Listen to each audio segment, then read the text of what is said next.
so scary how power by an individual or a small group of people can change just the whole demographic, the whole life around you. One of the big messages of the book is, and this is why I want to share it too, is what happened to my dad could happen to any one of us.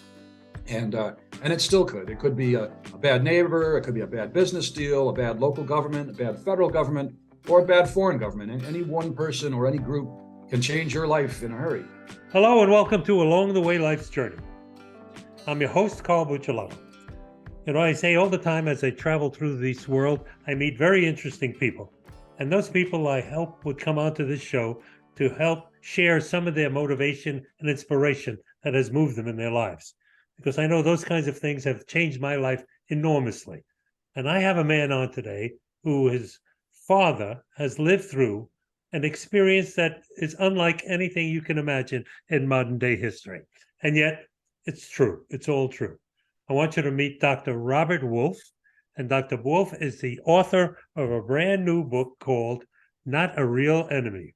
There we go.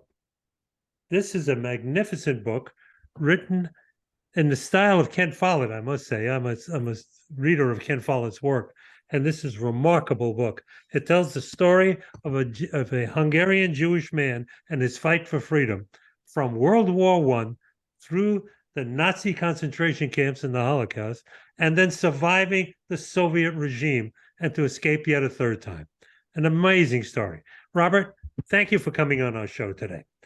Tell us a little bit about you and how you came to write this wonderful book. Well, thank you for having me, Carl. I appreciate it very much. And thank you for the kind words. And Ken Follett, that's a first for me. He's very much the same.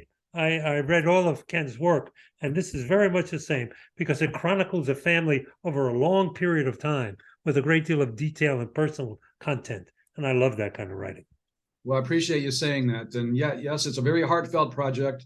I'm Rob Wolf. I was born in Detroit. I was raised in Michigan, suburban Michigan. I went to high school in Michigan. Mount Clemens, Michigan was my hometown, noted for sulfur baths and Thomas Alva Edison back in the day. Yeah.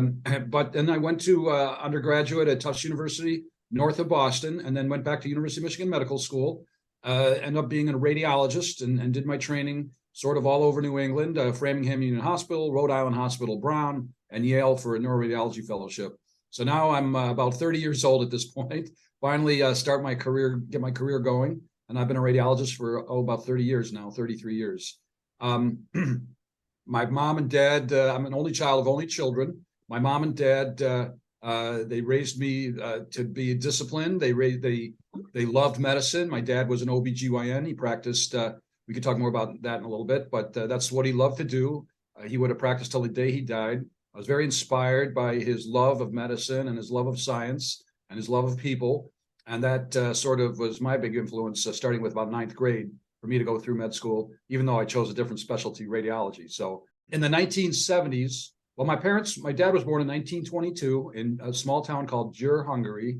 It's a northwestern industrial town, not too far from Austria. My mom was born in Budapest 11 years later, 1933. They met later on when she was, they met once when she was a child, but they met permanently, dated, and met once she was a med student in Budapest, in Hungary. So in the meantime, so in the 70s, I was just a kid growing up, and my mom and dad did his autobiography, chronicling his life's journey, and it goes back to his parents, even World War I. They covers Hungary, like you said, from World War I all the way to the end of the Hungarian Revolution in 1956, wherein my parents were both frontliners.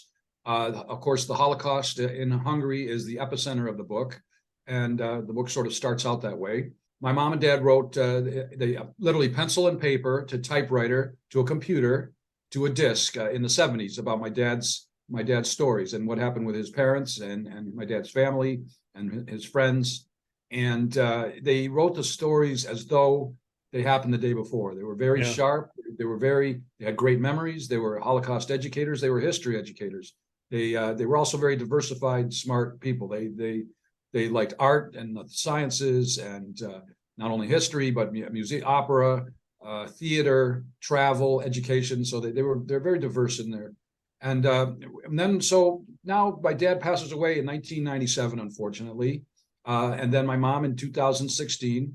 And after that, a historian friend of the family handed me the disc with my dad's story. And I didn't really think much of it at the time. I did read the manuscript as they had typewritten it many years before, but I didn't really think too much about it at the time. But I was, of course, busy with family and career. So when my mom died in 2016, I got the disc, and I still didn't do much with it for a while. I had to take care of my mom's affairs, and then I kind of retired. But then a friend of mine in Michigan asked me to go to work to help him out. He was short and he needed help reading x-rays and ultrasound. So I went back to work in 2018, and then the disc sort of called out to me. It's kind of summoned to me in kind of a corny way, but that's certainly what it did. It's not corny at all. It's well, I appreciate you saying that. I always think of Superman's kryptonite. It just kind of summoned me. So I put the disc in the computer and I started reading my dad's stories between cases. And I thought, oh my God, these stories are amazing. They're fascinating. There's so many miraculous stories. Never mind a cat with 9 lives, talk about 20 lives with 30 lives. So I was really astounded and flabbergasted. I can't think of enough great adjectives to, especially if you knew how my dad's personality after all of this, that you'd never know everything that he had gone through. But I wanted to share the stories with the world. I thought these stories were so amazing, and they didn't deserve to be buried somewhere in some disc or on some shelf. So I took the liberty of turning it into a biography in 2018. About 20 edits later, I picked up, I met through multiple authors and beta readers, Janice Harper, who is my co-author, who turned this book from pretty much a straightforward biography into a very, very special novel. She's utilized everything is true in the book. There were a few names that we had to make up because the history was a little bit shy on specific names, but the vast majority of the people as named were them, and the events that happened were all true. So as they wrote it, so 20 edits later, she took a year to help me do the research. She rewrote the book, parallel stories, converging stories, conversations, meaningful conversations, deep conversations, letters to and from home. And here we are now. We've 20 edits later. We have this very, very nice project completed. It's a wonderful book, wonderful story. And we were lucky enough to pick up to work with Amsterdam publishers, who this is pretty much their genre, the Holocaust and related stories in Europe. This is their genre. So we picked up Amsterdam publishers early last year, and by October we published. And so now it's been out for a few months, and we're very excited about it. Rave reviews across the board, working very hard to get people to know about the book. And the background of the book is anti-Semitism throughout most of the book, and that's part of the idea too, is to get the message out about how dreadful anti-Semitism, power in general, racism. Absolutely. I couldn't help but, as I was reading through this book, it's a very poignant statement on a legacy of survival and recovery and willingness to keep driving forward and not be suppressed by all this tremendous pressure that these people were under, especially Ervin, who's, I guess, your father's, he's the original person in here. And he lived through 2 labor camps. And then he was rescued by the Russians and had to live behind in Soviet Hungary and overcome all of that treacherous repression as well to finally find a way to freedom. I mean, that was an incredible story. I was reading, I was so touched on the trip that they took with Aaron and Camilla on the trains to the labor camp. I tell you, I couldn't stop crying as I read through this thing. It was so I was reading about people that I knew personally, and it was such a touching thing to read. And I applaud you for sticking to the truth of the emotion of these things. Well, that's a great point, because I had to put it down from time to time. I mean, people that read the book say they can't put it down because it's so riveting. But when you do write about your own family and your own grandparents and people that you know about but you never had the chance to meet, it definitely hits you. It does hit you hard. And good and bad. I mean, believe me, I've shed many tears during the process, but it was more tears of joy than tears of sorrow. But it's definitely mixed, because there's no sugarcoating in this book. We tell it like it is. We tell it like Dad did, and no punches pulled. Right. Yeah, very sad, the trip to Auschwitz and how they were cajoled into being corralled into certain areas for days at a time, even weeks, and people starving and ill, and then putting them in cattle cars and having eyewitnesses see what actually happened to, for example, my dad's parents, and my dad finding out months after the war on the street, right? He's on the street, and he says if he hadn't taken the walk that day, he'd be feeling better about himself right now because he wouldn't have learned this tragedy on the street. You have an excellent memory that you actually remember that part of it, because he ran into the right people at the right time, including a lady that was at Auschwitz who knew what happened exactly to his parent, and people that they were associated with in that very short period of time. So it's heartfelt, it's heartwarming. It's also chilling. I mean, the scariness. It's so scary how power by an individual or a small group of people can change just the whole demographic, the whole life around you. One of the big messages of the book is, and this is why I want to share it too, is what happened to my dad could happen to any one of us, and it still could. It could be a bad neighbor, it could be a bad business deal, a bad local government, a bad federal government, or a bad foreign government. And any one person or any group can change your life in a hurry. And once the scales are tipped, it's hard to get back on a regular baseline. So my dad managed to do that. I mean, the escapes, months on the run after his second escape. I mean, 2 forced labor camps he escaped from. In some cases, he was ill, had to go back to a hospital and back to a forced labor camp, and ultimately to a march on a bad foot, with this feeling, with he and his friend Frank, who he escaped with, that this was their final march, that this could have been a death march. And they didn't know whether it was better to end up in Austria or Hungary, because they didn't know if the war was almost over. There was no TV or radio, no internet, no Facebook, no lawyers, of course. So they said it was time to escape. And so they did. And that's their most exciting escape to me. But they're all exciting. They all have their own individual stories, but the way we described it is the way my dad described it. And you can actually feel the cold. You can feel the terror. You can hear the sounds of dogs barking.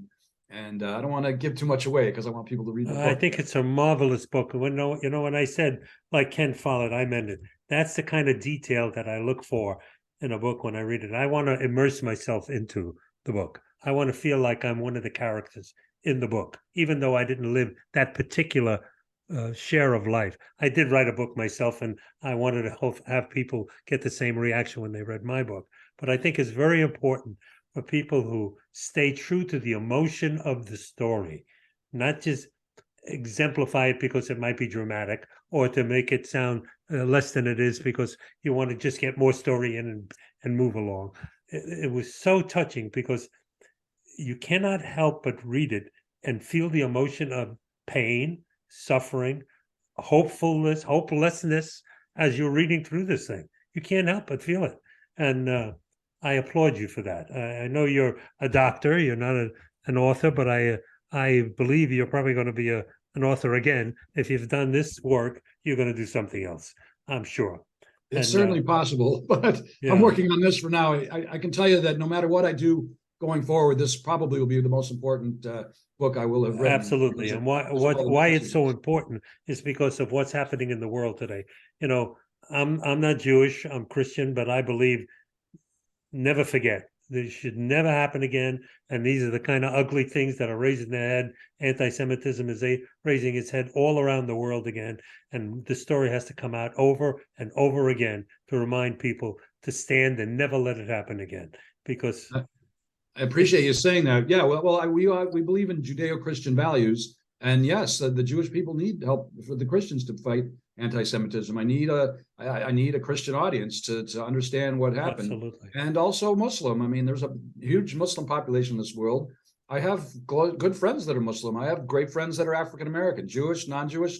Probably most of the people that I'm friends with or have affiliated with are non-Jewish, and we all get along great. Religion doesn't come up as an antithesis. It comes up from time to time just to share some beliefs that we feel, but it's never prejudicial. It's never a better than thou type of attitude. It's more like let's live together with a common ground, with a common principle. Because what my dad went through, I mean, I can't imagine having our streets like that with under Nazi or communist rule, or always having to hide, or not being able to work, or listen to a radio because of your religion, or your race or whatever. I mean, it's just persecution to the max, and it just doesn't go away relentlessly. And then even when you escape, talk about hopeful and hopelessness. I love how you say that, because that message holds true, because hopeful that you're going to find your parents, hopeful that you'll go back to your hometown and live in your own place, hopeful that you'll escape, and hopeful that you'll survive.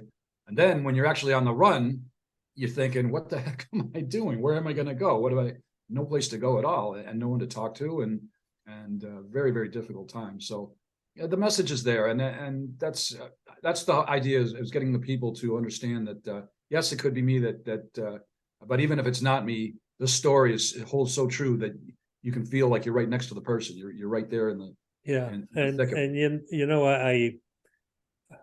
I'm caught up in what's happening in the world today, and I see all these globalists who seem to forget, like so many people, they're not really aware of how despicable the Nazis were. They're not really aware of how much terror the Soviets committed, and killing 30 million of their own people. You know, they've been raised in an environment where it's an instant pudding, mashed potato type of world. Everything's easy. They don't know what the generations before us had to go through to secure freedom in this world.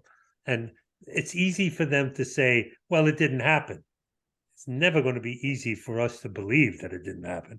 It's never going to be easy for us to accept fascism and socialism and communism the way they perpetrated it on mankind in the 20th century.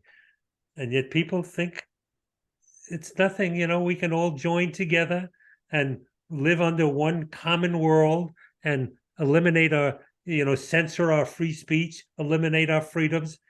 We can never allow that to happen.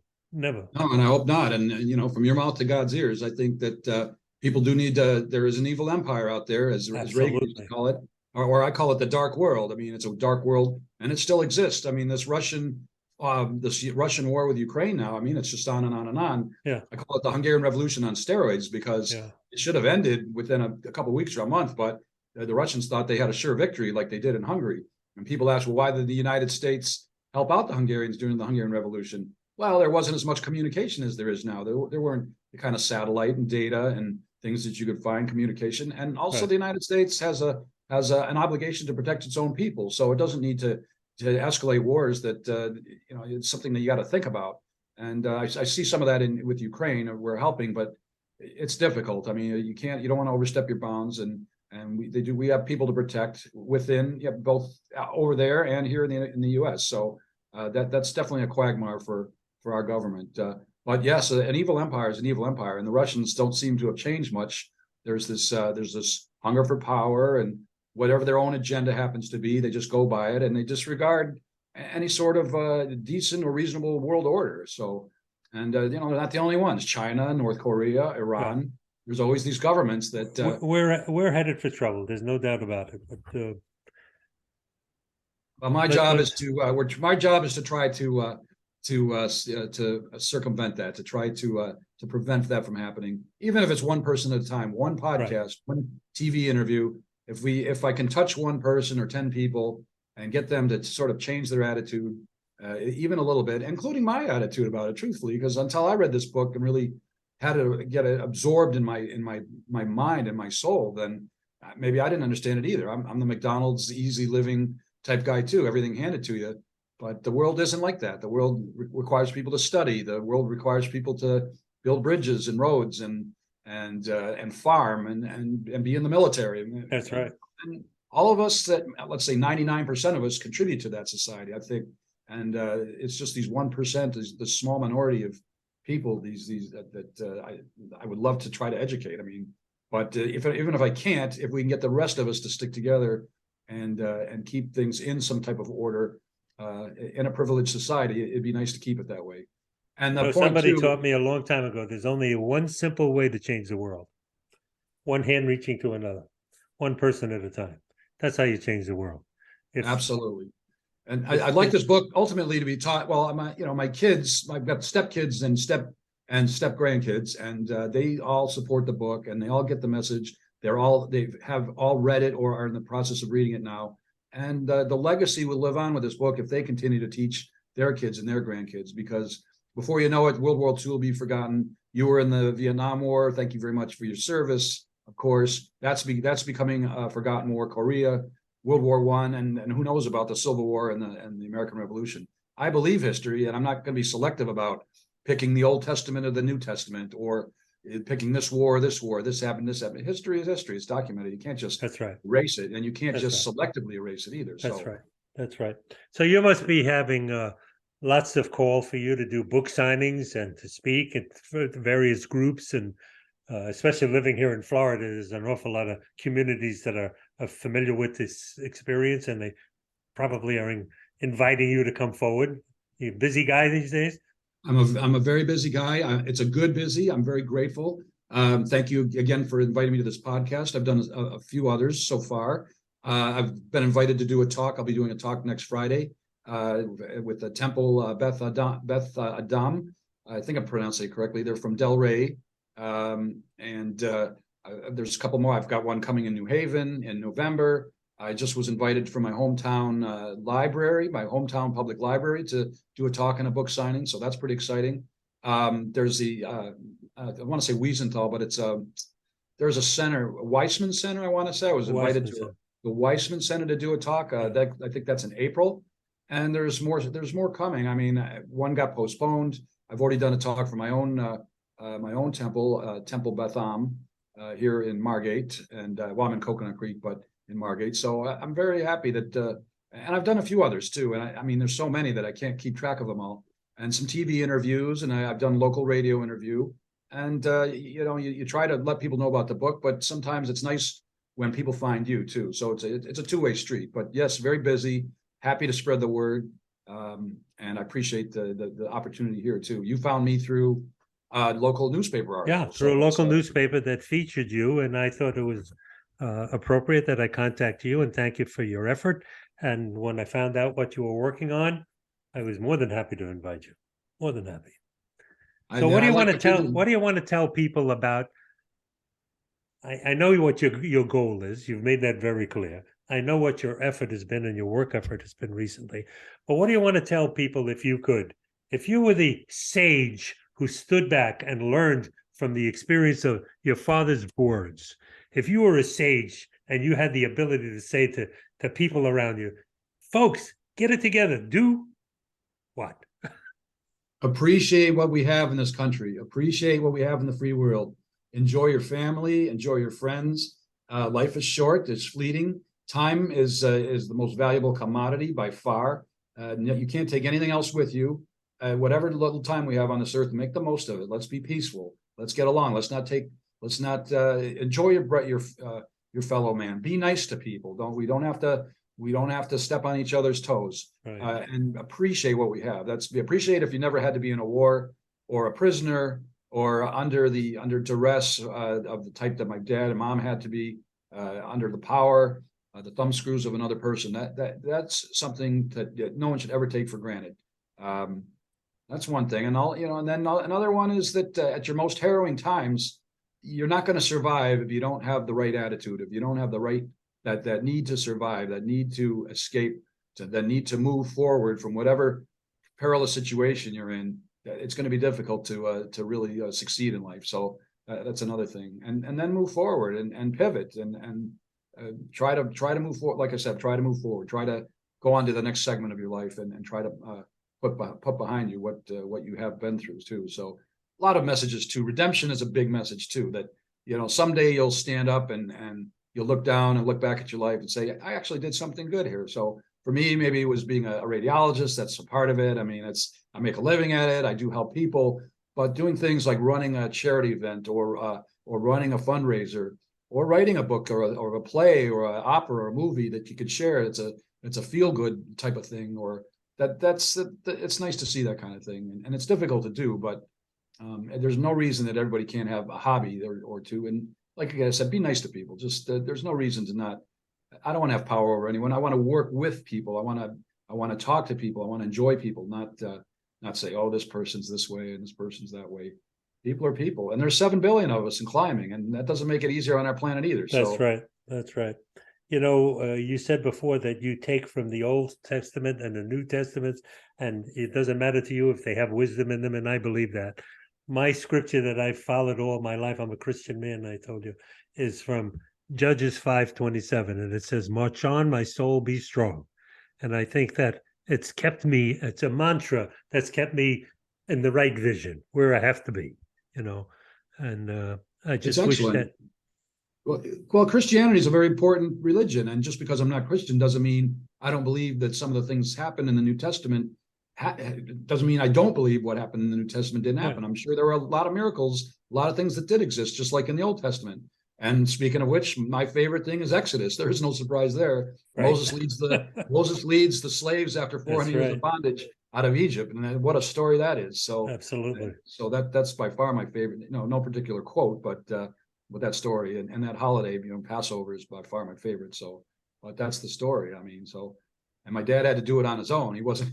Nobody was splitting the waters for him. He had to swim through them, or run on ice or snow or whatever. Yeah. Okay, so ladies and gentlemen, I encourage you. This book is called Not a Real Enemy. Well, before we go away, tell them why it's called Not a Real Enemy. This is very important. It's a great question, and my interpretation of it is a little different than my co-authors, but she's straightening me out. Not a real enemy was a description that the Soviets described. They described my dad in his dossier. Literally, he was checking out his dossier. He snuck into the medical staff office the night before his final escape out of the country because he wanted to see if there was sort of Damocles over his head, if there's some kind of a bounty or anything, so that God forbid if he was caught or arrested, he wouldn't be in jail the rest of his life. He wanted to make sure he had a clean record, and they described him as not a real enemy. But in the end, my mom and dad hated the Nazi and communist regime so much that they managed to not do what they wanted them to do. They were actually, my dad turned out to really was a real enemy. So, and a few people have caught on to that and interpreted that way too. So, and the theme of not a real enemy to me is throughout the book. My dad he was not a real enemy to the Jewish people. He wasn't an enemy to the Hungarians, but he was an enemy to the dark world, the people that ran their country for them and told them what to do, what not to do. So in the end, they hated it so much. So instead of fighting, picking up a gun and shooting at people or getting in fist fights, they just decided to escape from one point A to point B to point C, whatever it took to survive and to try to live what seemed a normal life for them. So not a real enemy is a very complex title, but in the end, thinking that my parents were neutral because they weren't fighting, in the end they were. And two good people left the country. They left, two, and many others too, of course. So Hungary lost a lot of doctors too during World War II. So the country had a shortage between World War II and before my parents had left. So there was a quota of Jewish people that were allowed to go to med school. So my dad finally got his wish and got to go to med school. So, but it was a 10% maximum quota of the med students. So, but Hungary was short doctors. And my dad was sort of kicked out of high school for a while and kicked off a swim team because he was Jewish. So it wasn't the only time. Yeah. So it's difficult. I mean, there were no government programs, and there was nothing to advocate for the Jewish people. Maybe a few American societies that had helped out, but not in the country itself. Very, very difficult times. And I read into that also. I like your description of it. I read into it that the Soviets were so full of themselves that they assumed he was no threat to them. So they Correct. said he's not a real enemy. Don't worry about him. And yet he proved them wrong because Exactly. he did the biggest battle of all. He reached for freedom and he went. Exactly. And he left their confines. So, and my dad had, it sounds like you read the whole book. Some of his harrowing experiences was he had to be a taste tester and sort of a cook for some of the Russian soldiers. And God forbid somebody got food poisoning or sick. Now he could have really hurt a lot of people. And this is during Stalin's paranoia time where the doctors plot to kill Stalin. Some people thought it was true, some people not. But my dad was very, very vigilant, very careful to not let anybody get sick with the food. But if he was a saboteur, he certainly could have done a lot of damage as a chef or as a cook or keeper of the food stuff. So So yeah, but yes, he still was, like you said, he was an enemy. They just couldn't stand the way the life was, and they weren't afraid to speak up against it, but they were also sensible. They had lives, they had potential careers, Sure. and they wanted to live, and Sure. it's difficult. They wanted to survive, of course. They wanted to come to the United States so you could be born. Well, exactly, and lucky me, and lucky them, you know. And they were asked to go to Israel too. My mom had already left, and she got remarried. My mom's parents got a divorce because of World War II. They separated and moved to different countries as a part of family survival. But after the Hungarian Revolution, when my mom and dad escaped in 1956, they met my mom's father, my mom's stepfather, very, very nice gentleman. It puts me to tears thinking about him when I met them in Israel, and he took me to the Wailing Wall. But they met in Vienna, and he was a very emotional man, and he was very upset that my parents didn't want to move to Israel instead of the United States. But Israel was in the middle of the Sinai War at that time, and I think my parents were reasonable to think that living through two wars was enough. A third war would be, they didn't need. Pushing the envelope, right? Exactly. Yeah. Well, ladies and gentlemen, I encourage you to get a copy of this book. It's a tremendous read. It's certainly worth reading. And I encourage you, you're going to have in the show notes where on Robert's contact information, you can write to him, you can ask questions. I'm sure that he's an open book and will respond back to you if you have something meaningful to say.